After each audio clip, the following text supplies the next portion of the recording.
Hi అండి, నేను stove పైన పెన్నం పెట్టి ఆయిల్ పోసాను. నేను బీరకాయ కర్రీ చేయబోతున్నాను. దీనికి ఆయిల్ వేడెక్కాక మినపప్పు, జీలకర్ర, ఆవాలు, ఎండుమిర్చి, చిటికెడు పసుపు, కొంచెం కరివేపాకు వేసి కలుపుకోవాలా. ఇవి కొంచెం వేగాక మనం ఉల్లిగడ్డ వేసుకుందాము. ఆనియన్ కట్ చేసి పెట్టుకున్నాను. నేను అన్నీ ఆనియన్ వేసి కలుపుతున్నాను. నేను ఇది బాగా వేగాక మనము ఇట్లా వేయించే వరకు ఇలా కలుపుకుందాము. మీడియం మంట మీద ఆనియన్ అనేది కొంచెం వేగాక అల్లం వెల్లుల్లి పేస్ట్ వేసుకుందాము.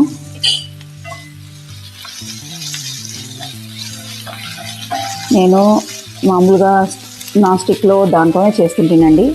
ఈ బాండి గురించి నేను చాలా వెతికాను. నాకు డీమార్ట్లో దొరికింది. చాలా థిక్నెస్ ఉన్నది. మంచిగా ఎంత మీడియం మంట పెట్టినా కూడా మాడకుండా చేయకుండా ఆయిల్ తక్కువ గుంజుతుంది. చాలా బాగుందండి. చూసారా, కొంచెం రెడ్గా అయింది ఆనియన్ మనకు. ఇప్పుడు బీరకాయ ఇలా పొట్టు తీసి మంచిగా చిన్నగా ముక్కలు కోసుకొని ఇందులో వేసుకోవాలండి. ఇలా మంచిగా చిన్న మంట మీద మనం ఇలా కలుపుకొని బాగా కలుపుకొని మూత పెట్టుకోవాలి. ఒక 5 మినిట్స్ ఉడకనిద్దామండి. 5 మినిట్స్ అయింది. ఇలా మూత తీసి మనము ఇలా కలుపుకోవాలి. ఆయిల్లో కొంచెం మగ్గనియాలన్నమాట. ఇది ఆయిల్లో మగ్గాక కొందరు వాటర్ పోసుకుంటారు. నేను మాత్రం పాలు పోసుకుంటానండి. చాలా కమ్మగా ఉంటుంది. బీరకాయ కర్రీలో మిల్క్ అనేది పోసుకుంటే చాలా కమ్మగా ఉంటుంది. చూస్తేందుకు బాగుంటుంది, రుచిగా కూడా ఉంటుందండి.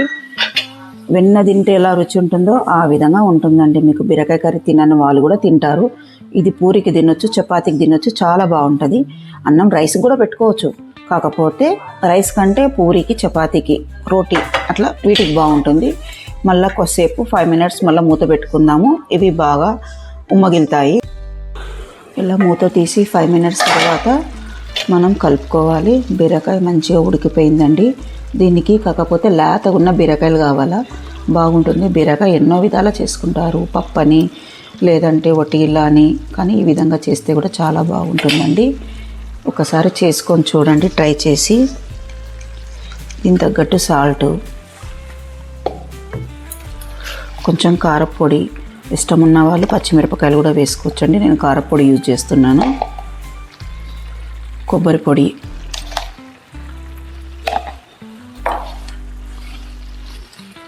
కొంచెం కొత్తిమీర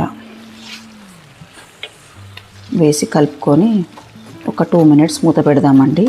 మంచిగా ఉమ్మగిలుతుంది మనకు కూర అనేది. ఇలా కలుపుకొని మూత పెట్టేసాము. ఒక 2 మినిట్స్ అయితే రెడీ అయిపోతుంది మనకు.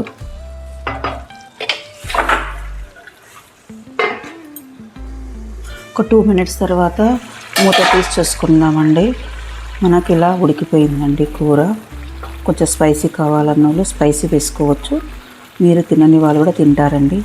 మీకు ఇది నచ్చితే మాత్రం ఒక లైక్ కొట్టండి. నా ఛానల్ని సబ్స్క్రైబ్ చేసుకోండి. బీరకాయ కూర రెడీ అండి.